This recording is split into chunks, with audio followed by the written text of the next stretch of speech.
Hello, welcome to what I it in a day. তো সকালবেলা উঠে খেয়ে নিয়েছি হচ্ছে 1 গ্লাস মেথির জল। দেন দেখলাম রান্নাঘরে গিয়ে মা রান্না করছে মাংস। তো সেই জন্য ব্রেকফাস্টটা স্কিপ করে গেলাম আর মাকে বললাম আমাকে একটু কষা মাংস দিতে, তো সেটা দিয়েই ব্রেকফাস্টটা সেরে ফেললাম। Jokes apart. তো তারপরে আমি স্নান করে নিলাম কারণ ঘুম থেকে উঠতে অনেকটাই লেট হয়ে গেছিলো। তারপরে বসে পড়লাম দুপুর 2টো নাগাদ লাঞ্চ করতে। লাঞ্চে ছিল হচ্ছে ভাত, থোড় ভাজা আর মাংসের ঝোল আর আমার ফেভারিট লেবু।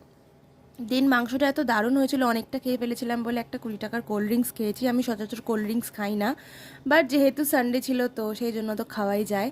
দেন বিকেল 4টে সাড়ে 4টে নাগাদ আমি খেয়েছিলাম হচ্ছে ঘরে পাতা টক দই। আর এইটা যদি ভেবে থাকো কালারটা এরকম কেন, তো এটা হচ্ছে জ্যাগরি পাউডার। আমি চিনি খাই না, তো সেই জায়গায় জ্যাগরি পাউডার দিয়েছিলাম সেই কারণে।